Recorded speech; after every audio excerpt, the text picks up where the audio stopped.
There are decades of suppressed secrets, trauma, lost dreams, and hopes.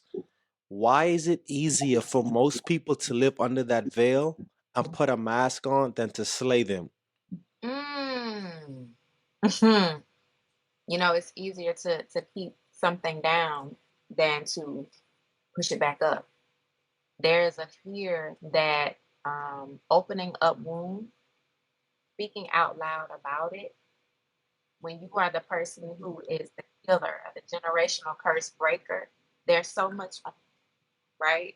There's so much on you. You Many people hide behind the secrets and behind the things because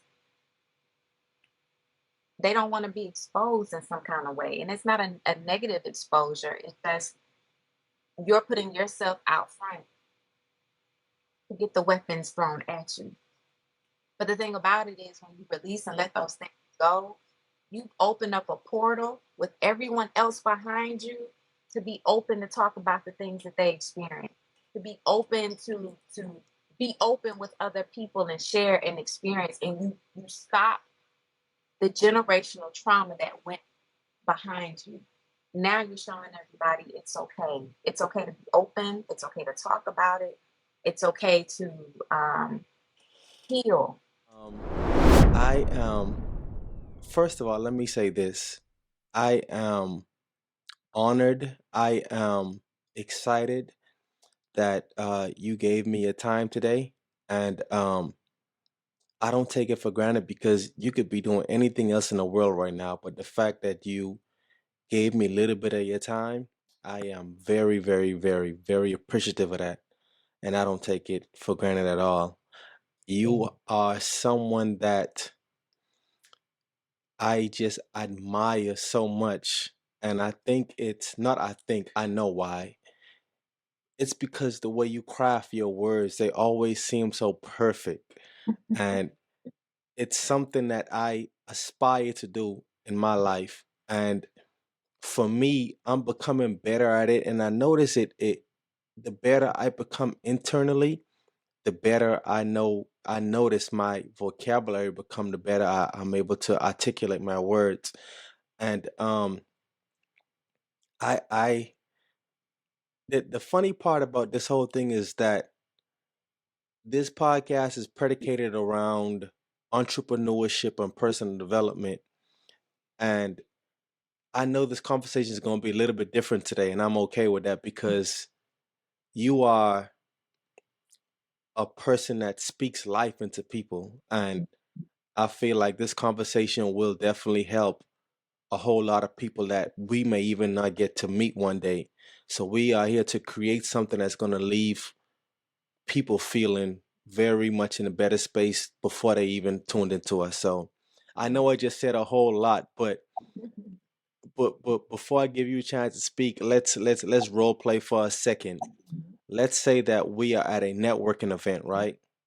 And you have an opportunity to speak.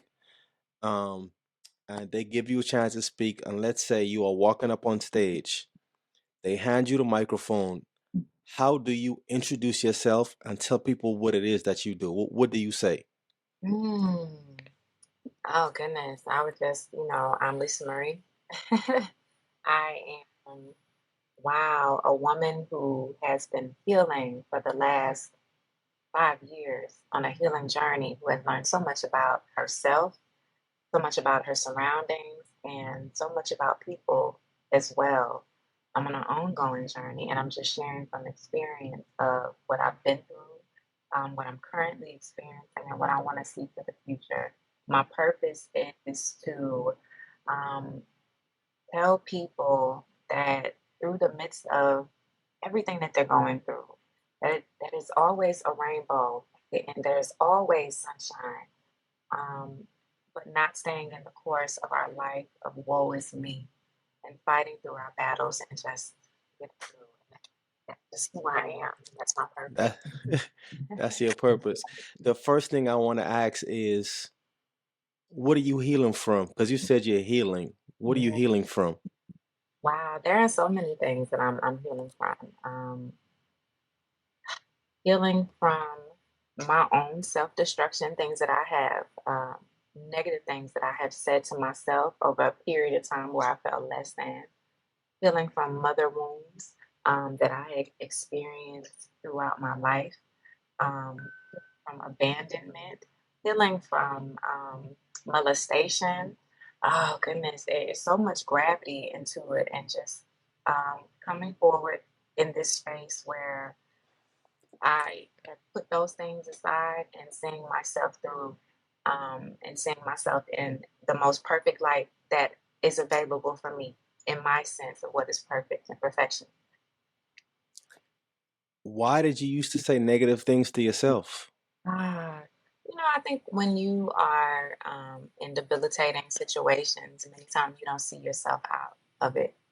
And the earlier it starts in our childhood, like, you know, do you have children? I do. I have three kids. I have a 9-year-old. I have a 4-year-old. Both of Mhm. those are my two boys, and my baby girl is an 18-month-year-old.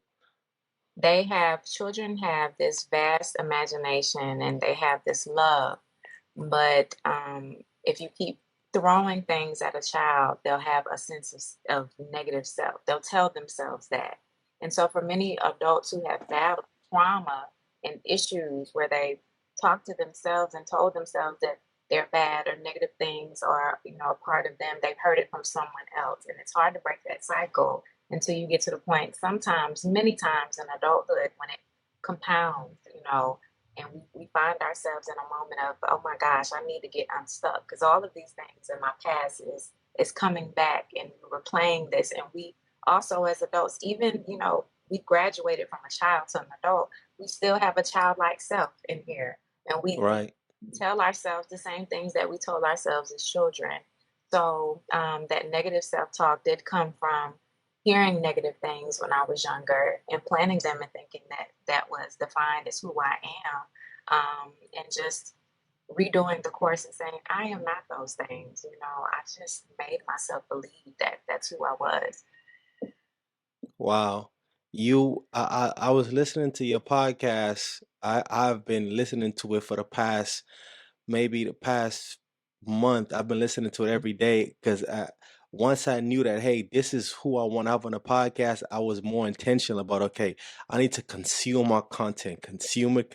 And I've been in it. And one of the things I heard you share was, and that you also just shared, and which I believe the two is linked to each other, was I think that you said you were adopted, Hmm.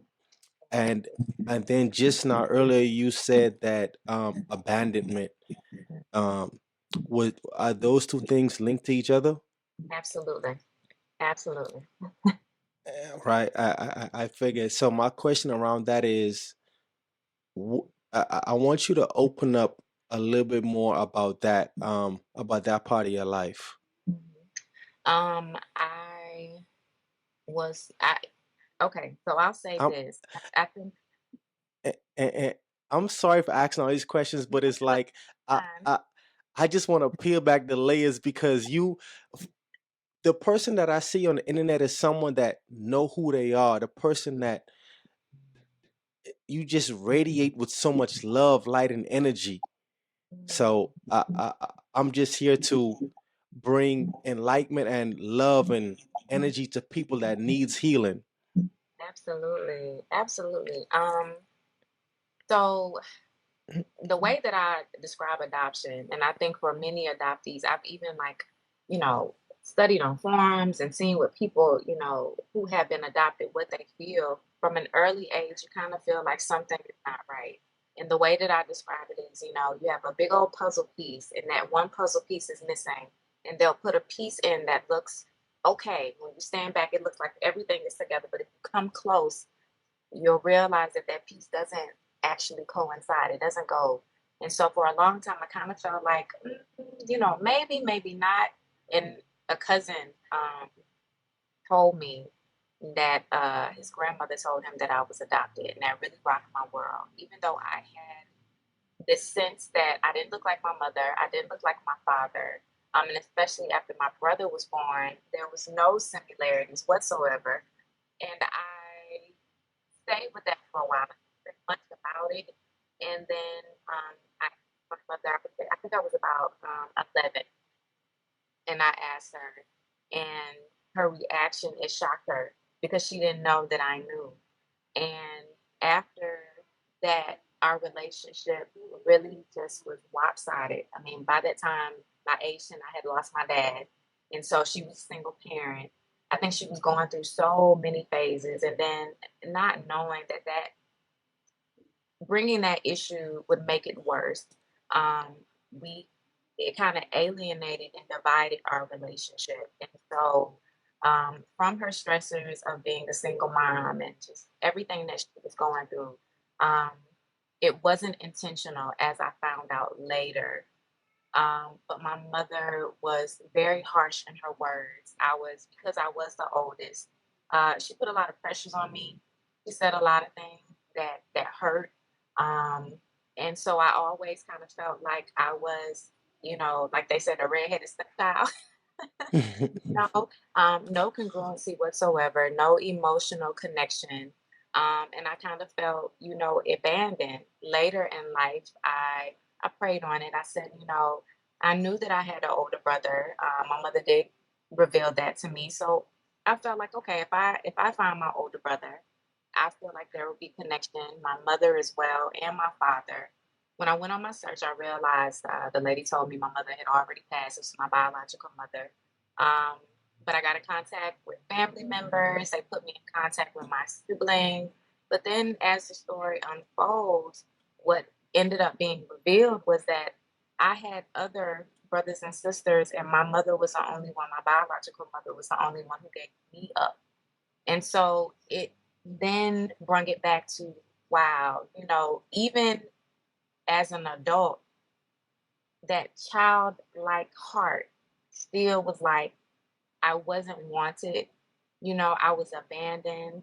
I felt that way emotionally with my adopted mother, and now I'm learning that she kept my mother, my biological mother, kept all of her kids except me. So Wow. that sense of not good enough, what did I do? What was the problem? Type of thing. It came back, and but it was explained to me why it happened the way that it did. And so it helped me to just, I guess, get out of my mind when it came to the sense of abandonment and more of understanding and grace. Um, when it came to my adoptive mother and my biological mother, because people go through phases, they go through things that we don't understand.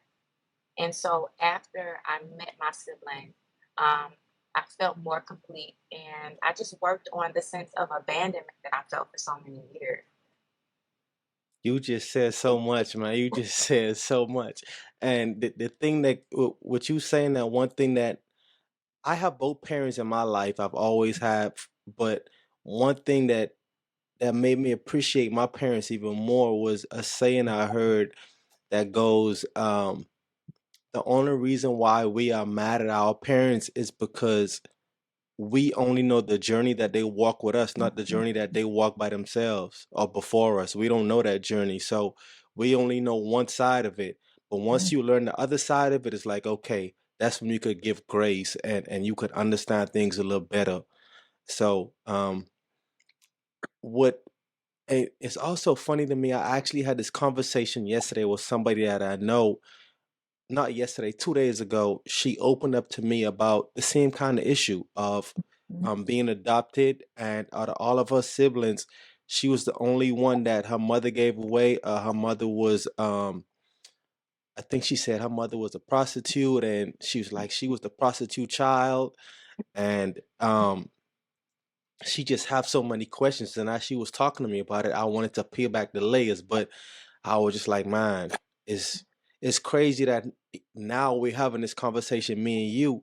So to the person that's to the people that's going through that right now, what kind of advice would you have for them?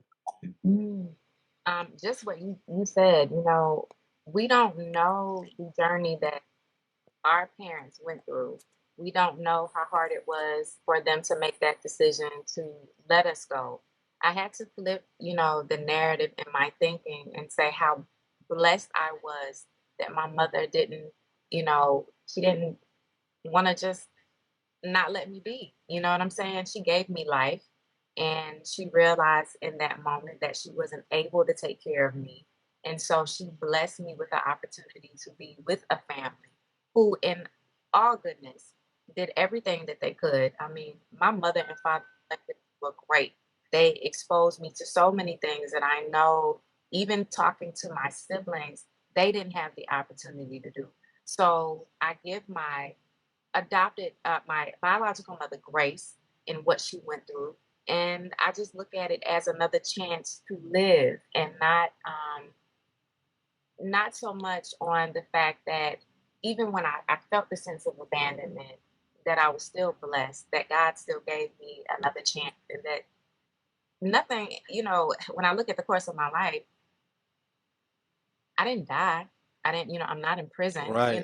and like good things came out of it. So the only advice is just to flip the script, the goodness that came, because of it. Amen.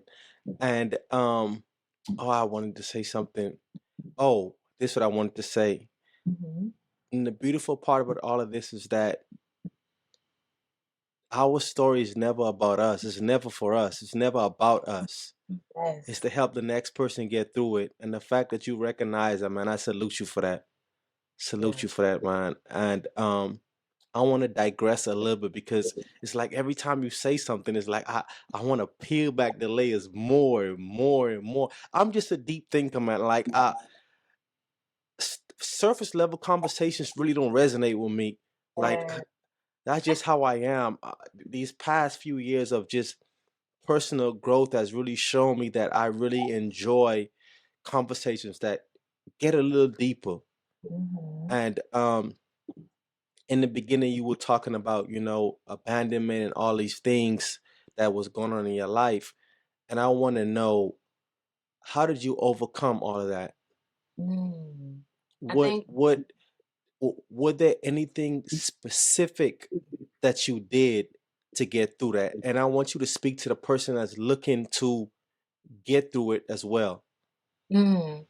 Um, so it may be different for everyone else. Everyone has their way of kind of dealing with things. I've always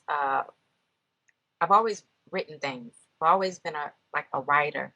Writing for me has just been the way that I, allow myself to just come through. And so for years, I kind of abandoned the act of writing, being a parent, having so much going on. And I remember picking that pen and utilizing that paper and just writing my feelings.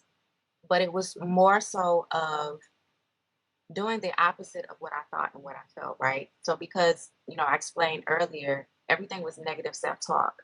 Everything was believing that everything that was said to me and what happened, I was that.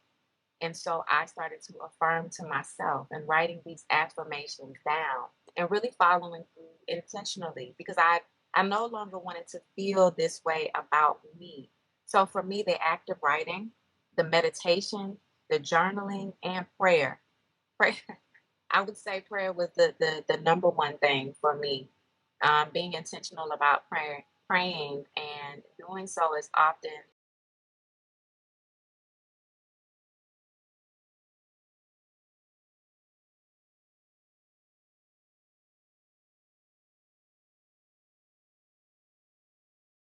that was in my life.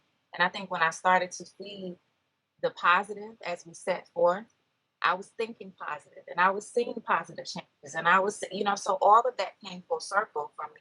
And for me, I think that's how I was able to just move out of it and realize I made it maybe in my mind worse than what it really was, because when you're suffering and when you're sad and when you're hurt and depressed, it's hard to have a self-talk of goodness. You still want to kind of sit in that spot of everything is going wrong. So if we change and rearrange the way that we think in our mind, it does so much for us. And so that's what helped for me. Amazing. At what point in your life did you realize, did you make that decision like, okay, you know what? it's time to cut the negative out, time to start thinking positive. Like, what do you remember the exact moment, or what happened that made you be like, you know what, it's time to get out of this. It's time to climb out of this. I realized that so my adopted mother, she passed in 2020. Again, our relationship was just very distant. And I remember her calling me one day, and my mother used to I say this, she used to talk in rhythms, right? So she wouldn't exactly say what it is that she wanted to say, she would talk around it. But to know her was to know that if she said something far-fetched, she was talking to you. So she called me one day and she said, I mean, as if nothing had ever happened, there was no separation. She said, I was in prayer and I went to God and I asked Him to forgive me of all of the things that I have done to people. People was the word, but I knew that she was talking to me. But because of the relationship and my respect for my mother, I didn't want to dig deep and say, "Are you talking to me?" You know, I knew and so that broke open the opportunity for us to talk again, not go deep, because again, my mother wasn't one to be tied into emotion. She would fall back. So I followed her lead. Um, my prayer was that we would become closer and talk about things more, but I didn't get that opportunity. When she passed, it was unexpected. And I remember being so angry because I wanted to have that conversation. And there were so many things I wanted to question her about, things that were said, things that she had done, things that happened in my life where I felt like she wasn't, being a protection for me, but I didn't get that opportunity. And so for about 2 weeks, I was angry. Many people go through stages of grief. You go through sadness, you go through anger, you go through depression, but I was angry the whole time. My aunt called me up and she wanted to check on me. This was my mother's last living sibling. There was 10 of them. My mother was the youngest. And she called me up and she said, I just want to talk to you. And so as we began to talk, my mother and my aunt that I was talking to, they didn't have a relationship. And so it was killing her inside that they didn't even talk. And so as we began to talk, my aunt opened up about their experience as children and what they went through and how their mother treated them. And so for me, that was the point of, oh my goodness, I've never heard this conversation. My mother never opened up to me. And now I understand why my mother was the type of woman that she was, because she had a mother who didn't show them none of her kids love. You know what I'm saying? She didn't talk to them, she talked at them. My aunt described from the time that they woke up, my grandmother was one who demanded, who hollered, made them feel less than. And so it painted a bigger picture for me. And then she told me some things that my mother went through as a child that I knew nothing about. And so that was the point in which I said, goodness, my mother didn't get the opportunity personally to heal. She was holding everything in. Her anger festered from things that had nothing to do with me, and I took it personally. It wasn't about me. It was that an unhealed person, when they are going through and it's compounding, anger, they lash out on any and everybody. And so at that point, that it made me feel sorry for the experience that she had as a woman, where all of her siblings were taught to be strong. You don't talk about your issues. You don't talk about your problems. You talking about a counselor? You don't go to counselors. There's something wrong with you if you go to a counselor. So my mother sat with that, and that was when I began to just really say, I'm taking this in and I'm healing, because I felt like I needed to do this for my mother because she didn't have the chance, she didn't have the opportunity, and really the education was there because my mother was an RN. She had many opportunities, but again, the Black experience, what we've been taught, hold everything in. You don't go to no white people and talk, right? You don't have conversations. You don't talk to them. They can have the same experience. And if you did, you're crazy. I took it upon myself, you know what I'm saying? In honor of my mother and the experiences that I now knew that she went through, because I didn't want to turn into her. I didn't want to be that person. I didn't want to be that person for me, for my children, and I didn't want to push people away. So that's what that was. It was a beautiful lesson in sharing from my aunt's perspective. being firsthand of knowing what they all went through and what my mother suffered through. And so it was almost like my mother was speaking through my aunt to tell me her story. And I felt so gracious to be on the other end to hear it. And also, it's like that aha moment of, wow, I don't want to be like that. I don't live like that. You and your aunt's relationship, what is that like today? She passed 2 years ago. She passed My condolences.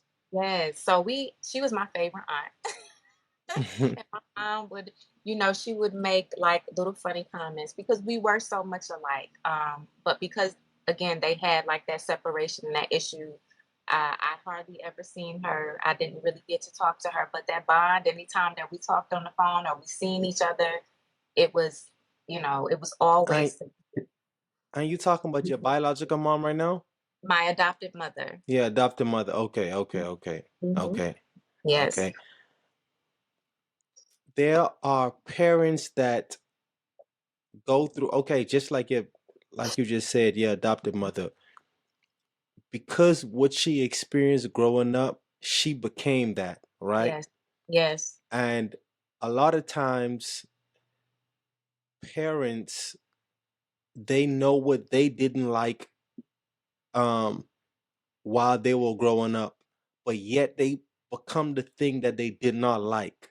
yes. How do we switch that? Like, another Mm. example could be, maybe there is a young man that never had his father in his life, and then he has a child, and then he's not in his child's life, but he would be like, man, I didn't like that my dad wasn't in my life. How do Mm. What do we do to switch that? I think it all has to do with the individual and how they show up and what they want.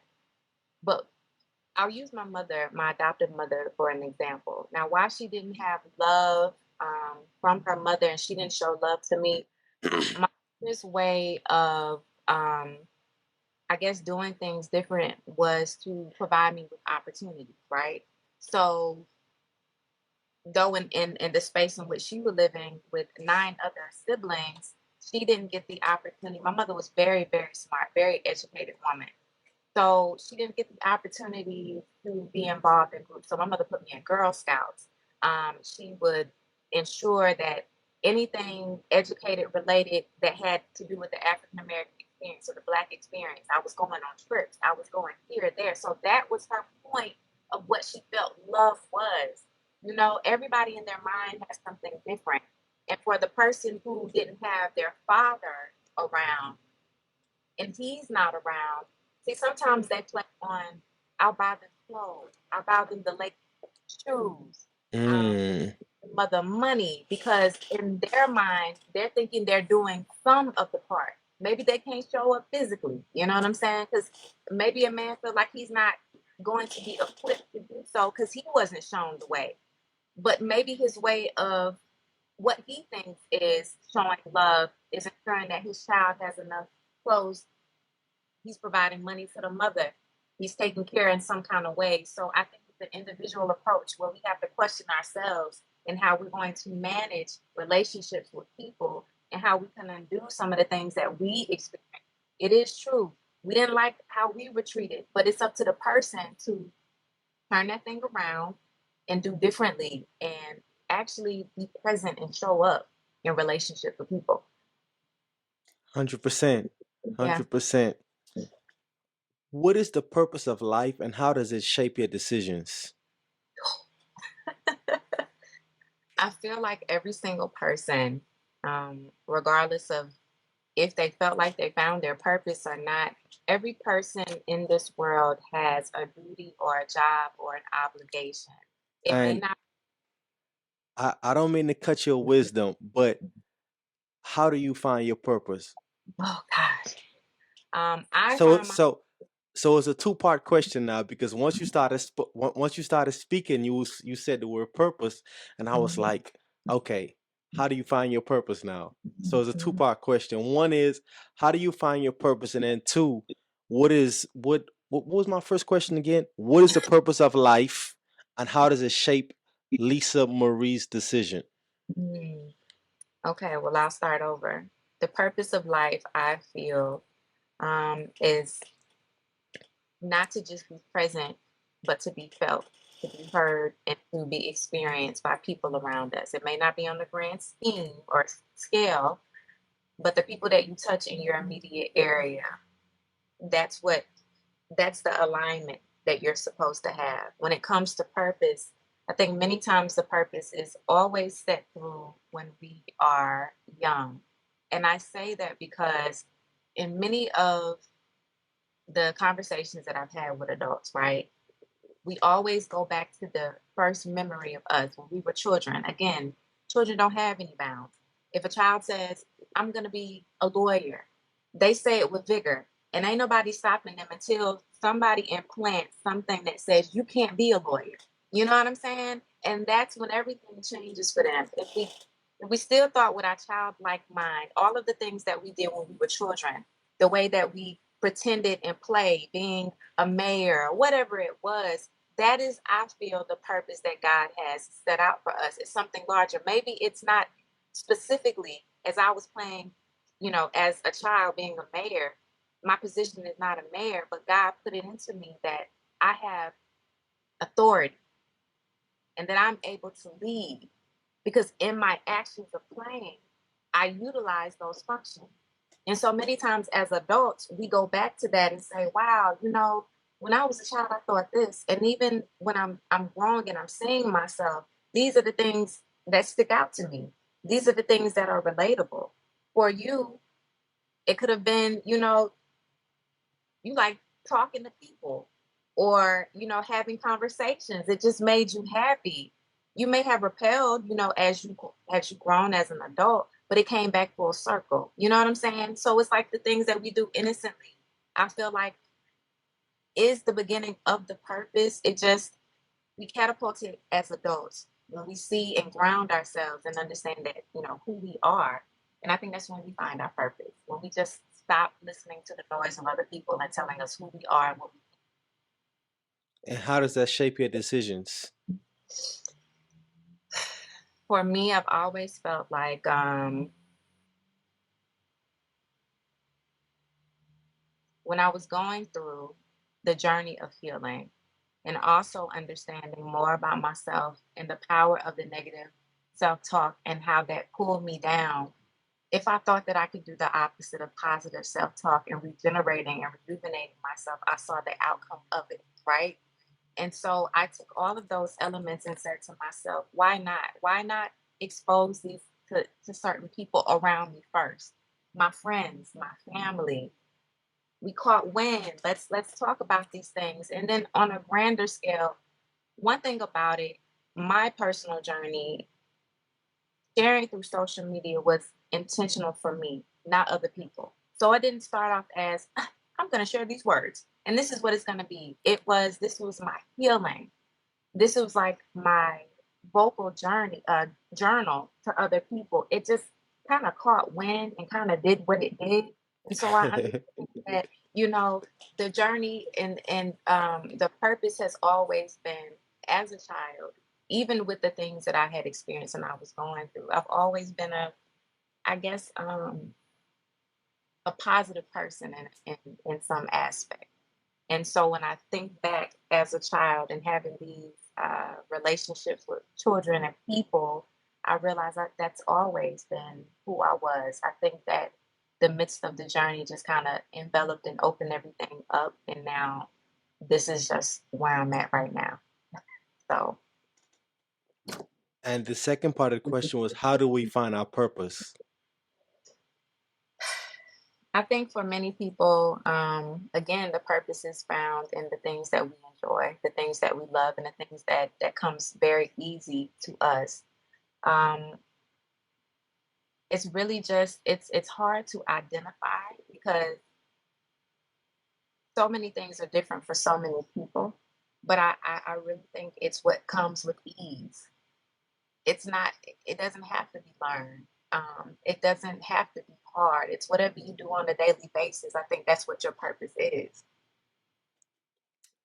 That hits home with a very popular saying by Jay Shetty that I live by, and he Hmm. said that you know who Jay Shetty is? I do. Yeah, he said that your passion is for you and your Mm, purpose is for others. But when yes. you use your passion to make a difference in someone else's life, that's your purpose. Mm, I agree. I I agree with it so much. He said it so Mm, beautifully. Jay Shetty, my guy, man. yes. Uh, another thing that I've noticed that you keep saying throughout this conversation, you keep bringing it back to a childlike, childlike, childlike, and it brings it back to a conversation that I've had with my pops a few months ago. And also, I was listening to one of your episodes, and you were speaking on the incident with Diddy that happened, and Mhm, you was speaking on an incident with someone in the community that was a big public figure, and I think you said he had a child that nobody knew about, and how mhm, we just tend to look up to these people, and we just never know what they have going on.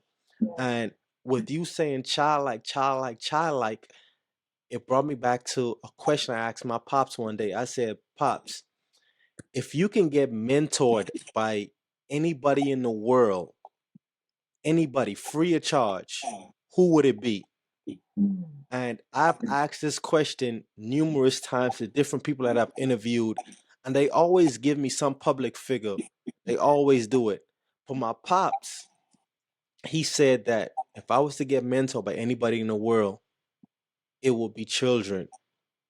And mm, I was like, what?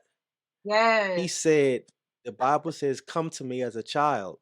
Mm, And when he said it, I was like, did he really just say that? It went over my head. But like as the days went by, I started marinating on it more and more and more and more and more. And like when I hear you come out and speak about things like you spoke in your interview, it just makes me think back to what he said. This is why he comes to why he want to be mentored by children. And he said, you know, children are innocent. yes. They are innocent people. And he was like, I learned so much from kids. Absolutely. So to hear you come and be like, you keep bringing it back to childlike, childlike, childlike, it just Mhm, made me thought about that, man. Like, I mm, think that is one quote by my pops that I would never, ever, ever forget.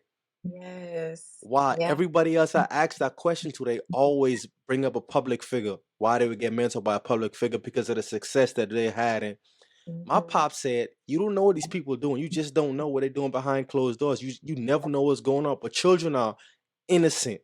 absolutely. Absolutely. They really are. And it's, I think the beautiful thing too, and that's why I asked if you had children, when you observe your children as they're developing, as a baby, and then they go to crawling and they go to walking, the determination behind a child, it's not forced, it's natural. It is. It's absolutely natural. And when they begin to talk, how they are in, they listen, and that's why we have to be careful when it comes to young children. They're impressionable, they're like recorders. They listen and they learn and they're inquisitive. And like I said, when it's something that they want or something that they imagine, they will stay on that thing for the longest. And it's not until negativity is implanted that they believe that they can't do it. But the vastness of, even when we think of ourselves as children, we have no fear. We don't care about what people think. We put on a blue shirt with stripes and a yellow pants, and we going out throughout the day, and we're feeling free and we're feeling happy. And so children present, like your dad said, the most innocence, but it's also coupled with determination, strength. They always want to learn. They always want to do something new. They want to emulate. Somebody got on the monkey bars. I want to do it too. There's no fear in that. And it's so much to be learned from children until negativity is implanted and it changes their way of thinking, their way of thought, the process of identifying who they are and everything else. But yeah, yeah. And with you saying that, it just reiterates how important it is to protect our energy and our kids' energy. It's so important because if you let an ounce of that negative influence get in them, it can Yes. just spread like a wildfire within. Mhm. Man, Mhm. this conversation is so freeing right now. I like that. Mm, I could just feel your energy radiating in me right now. Like it's just so freeing. It's so mm, freeing. I appreciate it so much. Um, mm, the Lisa Marie that we see on Instagram today, where did this come from? Because mm, I just remember scrolling one day on Instagram and I see this lady, she just talking and the words are just flowing and it's flowing and it's flowing and it's flowing. And I'm like, what she just said? I gotta play it again. And I'm like, don't nobody speak like her. Don't mm, nobody put it together like her. It's unbelievable. mm. Where did that I- come from? Had it not been for experiences, had it not been for living, had it not been for life, again, that's why I said we have to turn our what we perceive as our negative into our positive. We have to shift the paradigm in the way in which we think, in the way in which we speak out loud and to ourselves. If it had not been for those things, I don't think that I would be able to show up for me differently. Um, there was a break. That was that moment where it was like all of these things were implanted from the beginning. But I think, as I began to grow individually, because we can be our big old age, you know what I'm saying? But it doesn't mean that we are absolutely mature and that we are absolutely wise in our decision. It takes a little bit of um, digging and self to open all of those things out and display for the world. So I think had it not been for those things, I wouldn't be able to write about them, experience them, and also give grace to other people, and also not and be non-judgmental when it comes to other people, because that's a big thing too, right? Not being judgmental, and just opening up the vessel to say it's okay. You know what I'm saying? If these things had happened, if I hadn't experienced, if I hadn't seen it for myself, I don't feel like I'll have it to talk about. So I'm grateful for it all. I'm so grateful for it all. Another question that I want to ask is, for what you have been through, it takes a lot to get to a place where you are finally comfortable opening up and talking about it. It takes Yeah. I know it. I just know it do. Mhm. How did you get to that place where you could just open up and freely be yourself and talk about these things now? Because a lot of people struggle with it. Mhm. Mhm. I recognized in myself, and again, I had my adopted mother that you harbor so much, and you don't let it out how it becomes. And I didn't want to be that person. Um, and also with the knowing that we all experience something. It may not be the same, but it shouldn't be to where we feel like now something deep, secretive that you're not ready to open up about. Definitely honor that space and honor yourself until you're ready.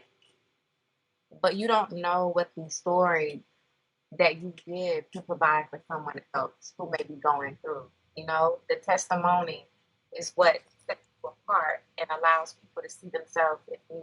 So just opening up and sharing for me has not only just allowed it to just flow and come out of myself and make me feel better, but also the knowing that other people have experienced it, they've gone through it, and they're trying to find their way out as well. And so through the words, it's helping this thing. And it's all love because it comes from a place within with no intentions of harm, but all intentions to help and to bring everybody closer because there is no difference between you and I except the sex, the skin color, and the hair. You know what I'm saying? Like it's Right.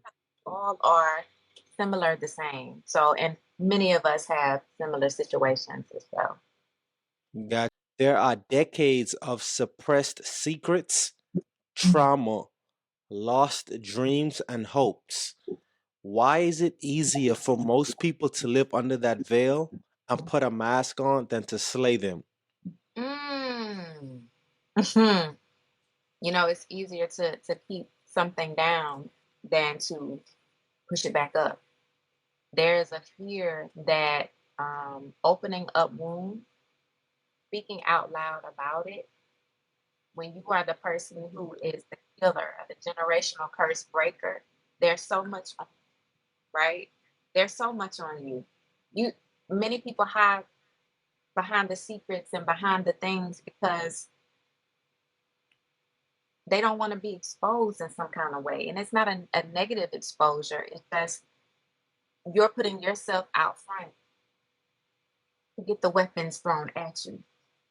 But the thing about it is when you release and let those things go, you open up a portal with everyone else behind you to be open to talk about the things that they experience, to be open to be open with other people and share and experience. And you stop the generational trauma that went behind you. Now you're showing everybody it's okay. It's okay to be open. It's okay to talk about it. It's okay to heal.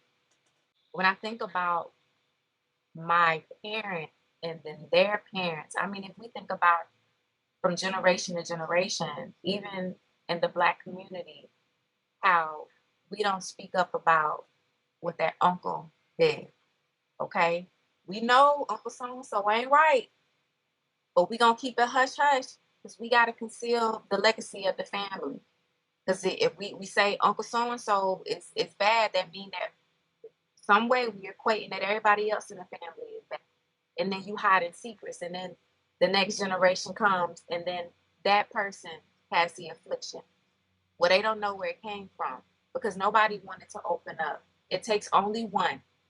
It takes only one for them to speak about the experience, the things that they've gone through, where everybody is now privy to the information and everybody is looking cautious and they're teaching their children. If somebody touches you here, no, no, no, no, no. You know what I'm saying? Like it Right. opens up much. So I think we do ourselves a injustice if we don't open up, speak, and are a part of the solution instead of wanting to be a part of the problem. Keeping family secrets, I think, is the worst thing that we do in the sake of trying to keep the family together at night and whatever it is. How do you what what do we do to change that narrative? Because on one side of it, someone may feel like, well, if I do open up, then nobody's gonna believe me. And then the next part of it is, it's probably just easier just to just be quiet. So how do you change that narrative? I think for many people, there are situations and families where if you speak out about something, they'll shun you, and you have to be ready for that. And if you're not, then the next step I feel that people should go through and go to is employ some form of counseling or therapy. At least you're getting it out to someone because individually you're working with yourself. You already know how family is. You know what I'm saying? That feeling of being left out, and then the feeling too when family comes together and you're opening up about something that may have happened or things that you're thinking, they pretend that they don't know what's going on, right? And so again, that isolation happens. So if you can't talk to family members, you can't open space to conduct some kind of form of conversation, then I would say the next step is to just go to a therapist or a counselor, open up there. At least individually, you'll get that help, and you can go on about your life. And because they give you so much tools, so many tools to work with individually, where you don't worry about what the family does or what they say. But at least for your generation going forward, for your children and their children, you open up that door and you've given them the tools where it's open. We're not gonna act like that side of the family, right? Right. We're not gonna do like that side of the family. At least I gave my kids, their generation, you know, the opening up to just be open and talk about any and Gotcha. Have you did counseling and therapy? I'm actually in school. Yes, I am. I did counseling and therapy, and I'm actually in school for clinical mental health. So, therapist is what I am aspiring at this moment in my big old age to be. You already I don't see the need for you to go to school to do that. You're naturally gifted. Thank The you. way you show up on Instagram is you thinking that you need some validation from uh on a piece of paper to do it. Like I feel like you are naturally, like I even went through some of the reviews on your podcast, and everyone was just speaking of how they spoke so highly of you and how you have helped them on their journey. what Yeah. what what is it, the whole going to school thing? What is that about? Well, Because for the me, the way you the show up now, I think is just amazing. thank you. Well, I will say that school has helped me also because sometimes in our mind, common sense it only gets you to a certain point because my common sense could be different from your common sense, right? 100%. So I want to be in a space where formally, educationally, I am equipped for everything because I'm not just stopping here. I want my doctorate degree.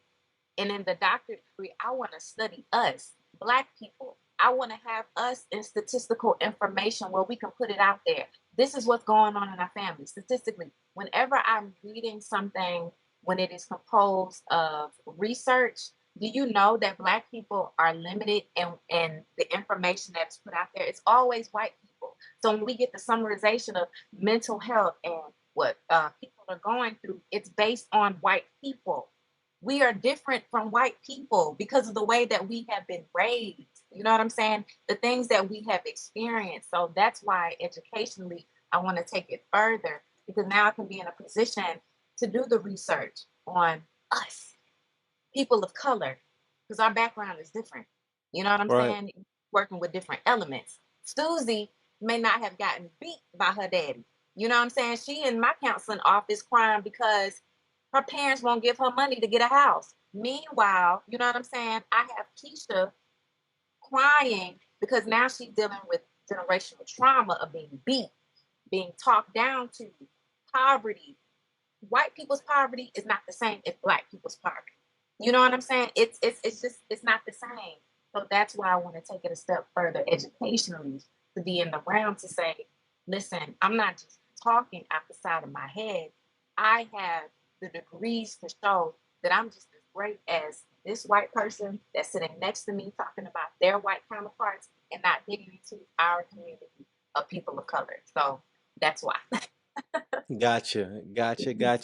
So this is where you are headed to Yes. become a therapist. Yes. Are there different forms of therapy? Yes, there are so many forms of therapy. You have trauma related therapy, you have just talk therapy, just centered around talking, letting people just open up, and then you decide how you'll implement whatever you need for them. Um, there are PTSD. I mean, there are so many So facets many. of therapy. Yeah, yeah, And which absolutely. one do you want to specialize in? I want to specialize in trauma and PTSD related therapy. Absolutely. Because that's something that you have experienced. That's what I'm Absolutely. that's what I'm guessing. Yes, absolutely. And Got it. um, honest, a lot of us as Black people from generation to generation, look, it even goes back to enslavement. It is trauma related, the things that we are going through and what we experience. So that is why I want to go into that niche. And I do want to assist any and everybody with what they've been going through and just talk it out. Amazing. So when it's all said and done and you get that degree and you become a therapist, what's the vision for that? Is it to own your own therapy practice, to have your own building, to have your own what's the vision for that? I want to take a holistic approach. I definitely want to have my own. I want to do meditation. I want to do sound therapy. I want to do regular therapy. But when you come into my space, it is, you'll see the plants, you'll hear the music, we'll meditate. You know what I'm saying? We'll talk this thing through. I think that the normal approach is you come into a therapist's office, you sit down, they're in a chair, they got a pen and a paper, and they're looking and gazing at you and taking all of these in and talking, taking notes. But see, the thing about us as people of color, when we come into a place, we're already scared. We're already nervous. We already have the jitters. If I can employ some form of meditation or prayer, whatever it is that your happy medium is, I want to be able to provide that. And then we talk. It's just nothing but a conversation. I'm taking my notes and doing what I'm supposed to do as a therapist, but I'm also making you feel comfortable in a space where it doesn't feel like I'm forcing you to talk about things that you feel uncomfortable and you stop. I think that's very, very important. That's amazing. So what's the timeline for this? Where we at on the journey right now? You say you're currently in school. Where we at? I have a year. I have a year left. And then I take my test for licensure. So I want to be licensed here in the state of Georgia, Florida, South Carolina, and surrounding states. Because I don't know if people know or not, even if you're licensed as a therapist, it doesn't mean that you are licensed to practice therapy everywhere. So you have to get licensure in different states. So that, Really? yeah, yeah. Got you. hmm Unless you have clients come to you from different states coming to Georgia or wherever you're licensed at. Yeah, yeah. So I can Got only you. serve in the state that I'm licensed in. If somebody's in South Carolina, I have to be licensed in South Carolina to serve them, and then so on. Yeah. Got you. Well, the way you're going, I see a global therapist over you. Thank you. I see a halo over you right now with the words global therapist over you right now.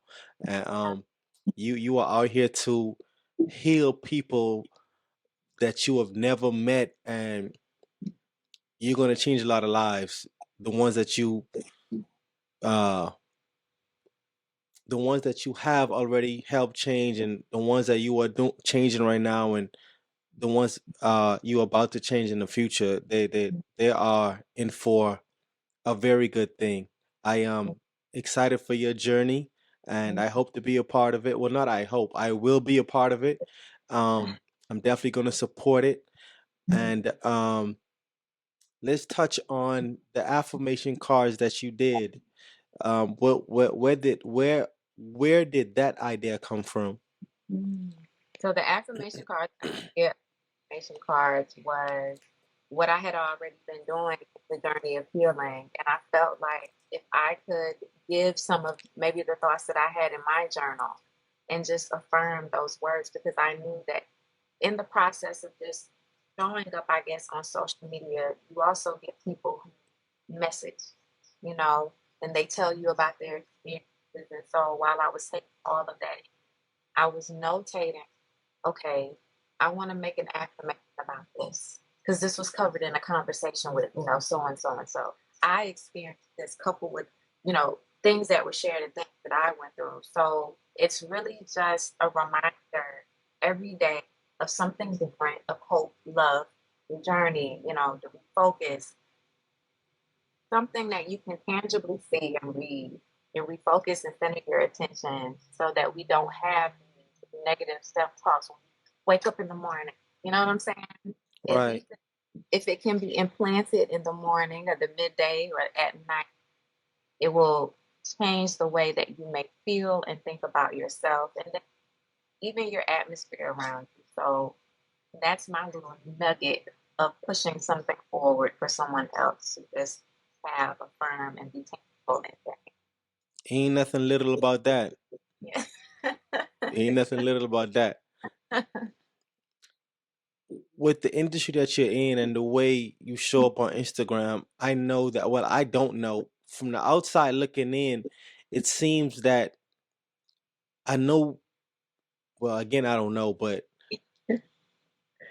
it seems as if you would be getting a lot of messages from people that just open up to you.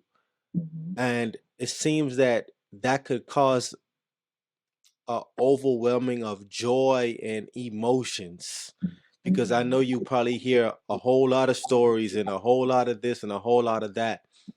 What is that like for you? Like, I honestly, I really feel honored that people feel comfortable enough to email or message me and just talk, because it is the understanding that they may see me, but I'm a stranger to them. And I think that's where comfortability for most people, when we're not related, we don't see these people on an everyday basis, being able to just say what it is that they're feeling or what they're going through provides them with some kind of safety. So I feel honored when people do it because it's not going beyond, you know, where I'm at. And they can entrust that in some way that I can give them some form of advice that'll assist them. So I always feel honored to get those messages. I never feel overwhelmed. And I think, too, it is an ideal preparation for what I'm about to do. So I always take that as a positive, not a negative. Yes, ma'am. Yes, ma'am. One question I forgot to ask you in the beginning is I want you to let everyone know how you and I connected. And the reason I'm asking you to do it is because I want to start painting this picture of how I am connecting with people, but I don't want to tell a story. I like for my guests to tell it in the most authentic way, and because I want people to see this journey that I'm on as well, like what I'm doing to connect with people. Because some people, I message them until they message me back. I'm gonna keep going. I don't care how much time you see my messages. I'm gonna keep going because persistence pays off. Absolutely. So I want you to tell the audience how you and I connected in the most Yeah. authentic way. I don't care how you say it, just the most truthful way. Um, we connected through is it Instagram, I believe. Yes, You ma'am. sent me a message through Instagram, and then we were supposed to do an episode. We were trying to get the sketch together. We emailed, but I think the beautiful part about it, I say that I'm always trying to hone and figure out people, because sometimes people set up things with the wrong intention. And so you take your time with people. And then when we had that phone call, I was like, oh yeah, okay. All right. You can see a person and then, typing or texting someone is different, right? It Sometimes is. you audibly hear someone speak to know, okay, the energy is there. We Right. coincide. It feels good. So after we had that conversation through the phone, that's when I felt much better about the connection and what we were going to talk about. And I felt like it was authentic. That you were coming from a place of number one, individually, you were on this journey for yourself in so many facets. And that feels good because you are in the beginning, in the middle, or wherever you are, but you're consistently moving towards something. And I love when people are in a journey with intention and not doing it just because it's something to do. You know what I'm Right. saying? It's really about learning people, learning aspects of themselves. And then, too, you want to take something back for you and say, wow, I really learned something about the experience. And that helps all of us grow. So I'm thankful for that. Thankful for the conversation as well. Yes, ma'am. Yes, ma'am. That's the reason why I love to do the phone call is because, like you said, it's so hard to navigate a conversation through text, and I want to get on the call so I could just properly introduce myself and just let you know who I am, what I'm about, what's my mission, what's my purpose, and just to see if our brands are in alignment. And if it is in alignment, let's go ahead and make it happen. So, other than that, I am again truly honored. I am grateful for your time, and I know that this conversation will bless the hearts of many people, and I am glad that we did this collaboration. And it's been a pleasure. I am looking forward to many more conversations of this sort. And right before we close out, I had I came to Atlanta a few months ago for a networking event, and I had I had the pleasure of meeting the owner of the Airbnb which I stayed at, and one of the most brilliant minds I ever spoke to, man. He just we sat there and talked for like over an hour and a half, and just how you and I are talking, I just was able to peel back layers and layers and layers. And anyway, fast forward, the next morning he offered to take me to the airport, and Mhm.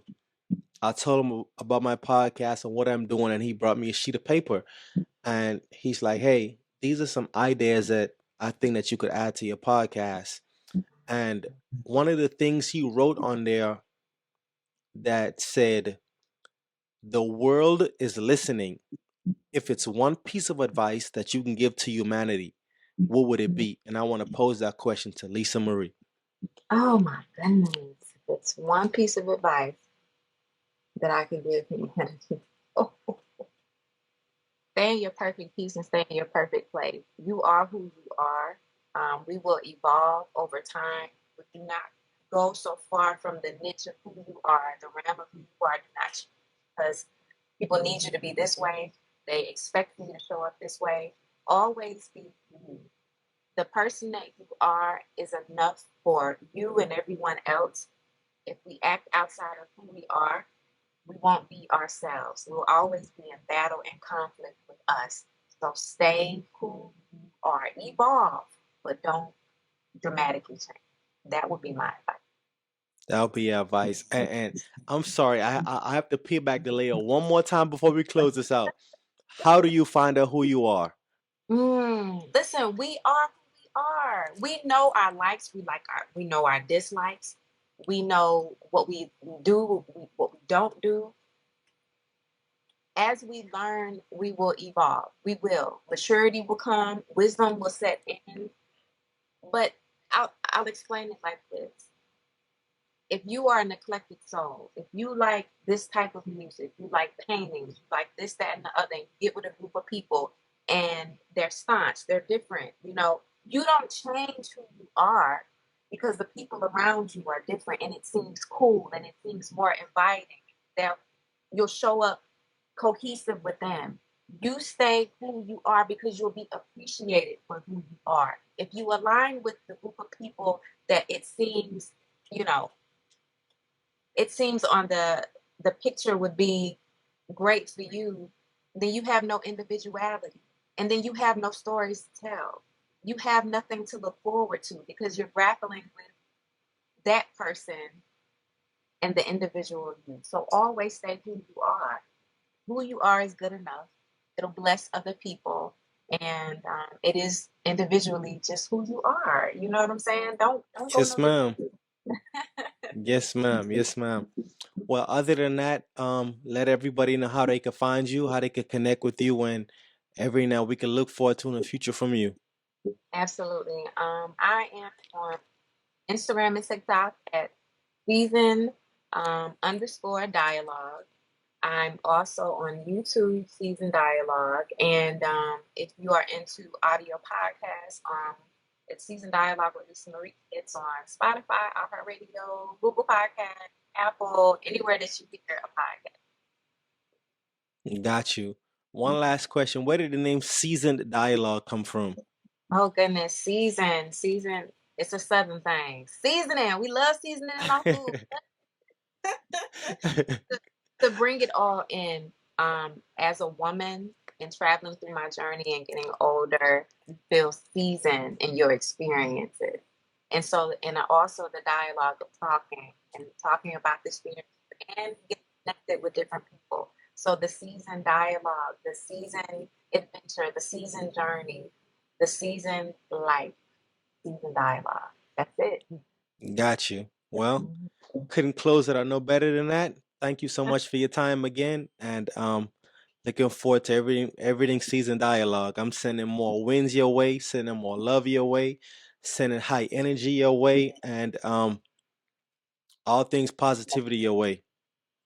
Thank you Other so than much. that, I we up. enjoyed it. Yes, ma'am. Thank you so much. We up out of here. Peace.